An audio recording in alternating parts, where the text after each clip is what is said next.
हमारे नेता आदरणीय चिराग पासवान जी ने जनता दरबार लगाने का निर्देश दिया। कोऑर्डिनेशन कमेटी के संयोजक हैं हमारे वेद प्रकाश पांडे जी, उनके द्वारा आज पहली दिन मेरी ड्यूटी लगी है और हम लोग सुन भी रहे हैं, निष्पादन भी कर रहे हैं। संबंधित अधिकारी से बात करके विभिन्न जिलों से, पूर्णिया से आए हैं, पूर्णिया से, भागलपुर से, बक्सर से आए हैं, हाजीपुर से हैं, जहानाबाद से हैं, बेगूसराय से हैं, खुद का मेरे क्षेत्र से भी आए हैं, बखरी से। और सदैव हम लोग चौकीदार दफादार मामले को उठाते रहे। अगर कोई इसके अलावे उनको आश्वासन देता है तो आज तक झूठा ही आश्वासन दिया। हफ्ते में एक दिन माननीय सांसद बैठेंगे, हफ्ते में एक दिन माननीय मंत्री बिहार सरकार बैठेंगे और एक दिन बीच कर करके माननीय विधायक। निश्चित तौर पर देखिए, हमारे राष्ट्रीय अध्यक्ष के निर्देश पर यह जो नई व्यवस्था की गई है और वेद प्रकाश जी को इसका संयोजक बनाया गया है। नमस्कार, मैं देवांशु। आप देख रहे हैं न्यूज़ फाउंडेशन। इस वक्त हम लोजपा कार्यालय में मौजूद हैं, जहां पर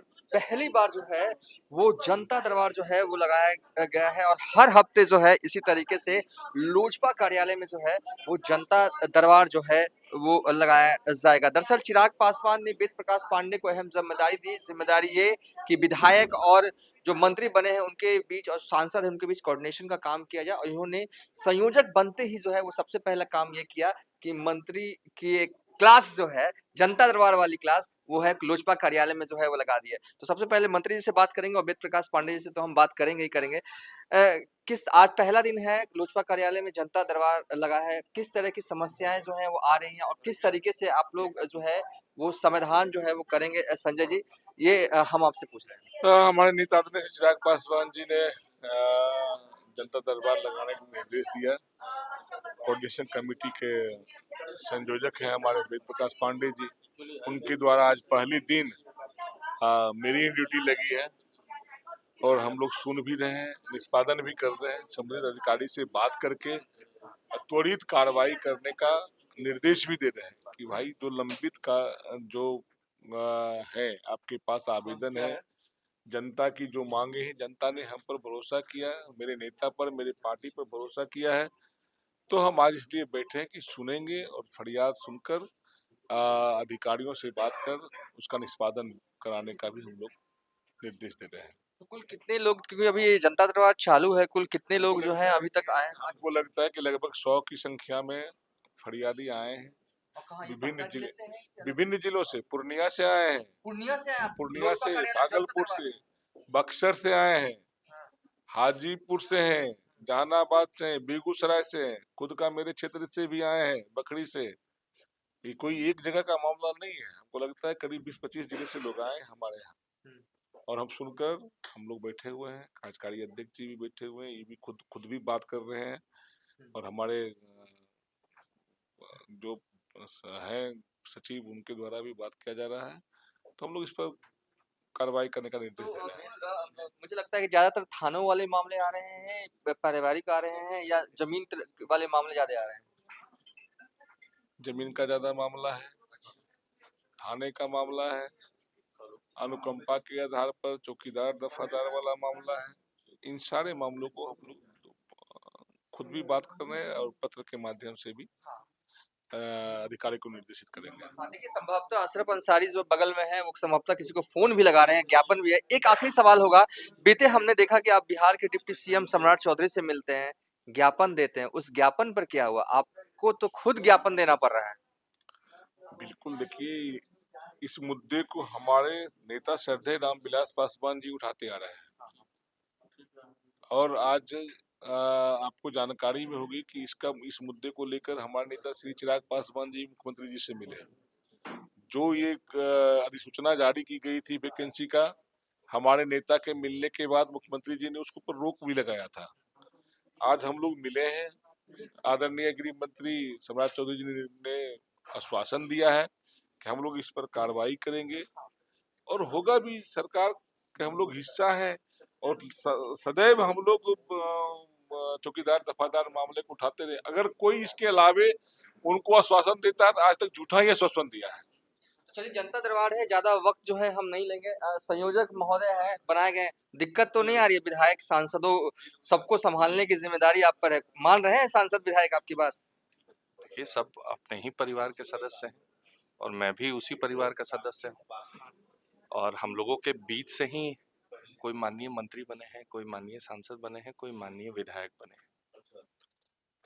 हमारे पार्टी के नेता राष्ट्रीय अध्यक्ष आदरणीय चिराग पासवान जी ने जो जिम्मेदारी दी है, आज से उसकी शुरुआत कर दी गई है। माननीय मंत्री संजय कुमार पासवान जी आज बैठे हैं जनता दरबार में। बिहार के हर जिले से लोग फरियादी आ रहे हैं अपने अपने समस्याओं को लेकर के और त्वरित कार्रवाई, त्वरित निष्पादन किया जा रहा है। संबंधित अधिकारियों को फोन जा रहा है, इनके सचिव बैठे हुए हैं, जिनको चिट्ठी लिखवाने की आवश्यकता है तुरंत चिट्ठी लिखवाया जा रहा है। तुरंत संबंधित आज पूर्णिया डीएम साहब से इन्होंने बात किया है, बक्सर के डीएम साहब से बात किया है। तो ये एक प्रारूप मेरे द्वारा तैयार किया गया है राष्ट्रीय अध्यक्ष जी के निर्देशानुसार कि हफ्ते में एक दिन माननीय सांसद बैठेंगे, हफ्ते में एक दिन माननीय मंत्री बिहार सरकार बैठेंगे और एक दिन बीच कर करके माननीय विधायक बैठेंगे। और जी बिल्कुल बैठना है। जो फैसला बिहार की जनता ने एनडीए के पक्ष में दिया है और जो वादा हम लोगों के नेता आदरणीय चिराग पासवान जी ने बिहार फर्स्ट, बिहारी फर्स्ट को देखते हुए बिहार की जनता के सामने किया था, उसको धरातल पे लाने की तैयारी की जा रही है, जिसकी शुरुआत आज कर दी गई है। प्रकाश जी, इससे पहले भी जेडीयू हो चाहे बीजेपी दफ्तर में जनता दरबार मंत्रियों का लगता रहा है, लेकिन सांसद महोदय बैठेंगे, विधायक बैठेंगे, ये हम पहली बार देख रहे हैं। आपको लग रहा है कि ये सारा कुछ हो जाएगा सुचारू रूप से? रणनीति तैयार कर ली गई है आपकी तरफ? जी देखिए, प्रारूप तैयार कर ली गई है और ये फैसला उन सभी लोगों का है, चाहे वो माननीय सांसद हो, माननीय विधायकगण हो, माननीय मंत्रीगण हो। एक नई शुरुआत की पहल की गई है, चाहे वो जनता हो, चाहे संगठन के लोग हो, उनको हर संभव मदद दी जाए। तो चलिए ज्यादा वक्त नहीं लेंगे। देखिए जनता दरबार जो है इस वक्त जारी है, लगातार लोग जो है फरियादी जो है आ रहे हैं और मंत्रीगण जो है वो फरियाद को सुन रहे हैं। अगर उन्हें लग रहा है कि फोन करने की आवश्यकता है संबंधित अधिकारियों को, तो वो फोन भी जो है वो कर जो है वो रहे हैं। तो चलिए हम लोजपा कार्यालय के अब जो है वो बाहर आते हैं और ये सब जो लोग हैं संभवतः इसमें से कुछ कार्यकर्ता होंगे, कुछ मिलने के लिए भी आए होंगे, कुछ फरियादी होंगे। और चूंकि पटना का मौसम जो है ठंड तो है ही, लेकिन दोपहर का वक्त है, गुनगुनी धूप, हल्की हल्की धूप आ रही है। सो अलाव की जगह लोग जो है वो धूप तापते हुए भी जो है वो नजर आ रहे हैं। तो लोजपा कार्यालय में आप देख सकते हैं काफी गहमा गहमी जो है अभी जो है वो बढ़ी है और बढ़े ही क्यों ना, क्योंकि लोजपा कार्यालय में पहली बार जो है वो जनता दरबार जो है वो लगाया गया है। अगले हफ्ते हर हफ्ते जो है वो कभी जनता दरबार लगेगा, कभी सांसद महोदय जो है मौजूद रहेंगे, कभी जो है यहाँ पर विधायकगण जो है वो मौजूद रहेंगे। तो वेद प्रकाश पांडे को संयोजक बनाया गया है कोऑर्डिनेट करने के लिए विधायकों से, सांसदों से, मंत्रियों से, और उन्होंने बखूबी जो है वो काम किया। लग रहा है कि एक नई पहल है। जिस तरीके से बीजेपी जेडीयू कार्यालय में तो लगता ही है, लेकिन यहाँ पर जो है वो सांसद भी अब जनता दरबार लगाएंगे, विधायक भी मौजूद रहेंगे हर हफ्ते। निश्चित तौर पर देखिए हमारे राष्ट्रीय अध्यक्ष के निर्देश पर यह जो नई व्यवस्था की गई है और वेद प्रकाश जी को इसका संयोजक बनाया गया है और ये एक नई व्यवस्था है बिहार के जनमानस की जन समस्याओं को सुनने का। क्योंकि आपने देखा कि हमेशा से हमारे नेता बिहारियों की बात करते हैं, बिहार फर्स्ट, बिहारी फर्स्ट की बात करते हैं, और जो भी बिहार के कोने कोने से लोग आएंगे, जिसको भी किसी भी तरीके की समस्या है, दिक्कत है, जूझ रही हैं, उन सभी चीज़ों का निपटारा यहाँ पे किया जाएगा। माननीय मंत्री जो हमारे दो हैं वो बैठेंगे, सांसद बैठेंगे, विधायक बैठेंगे और ये एक अच्छी पहल है। इसके लिए पूरी पार्टी के तरफ से राष्ट्रीय अध्यक्ष जी को हम लोग धन्यवाद देते हैं। चलिए इस वीडियो को यहीं पर वाइंड अप कर देते हैं।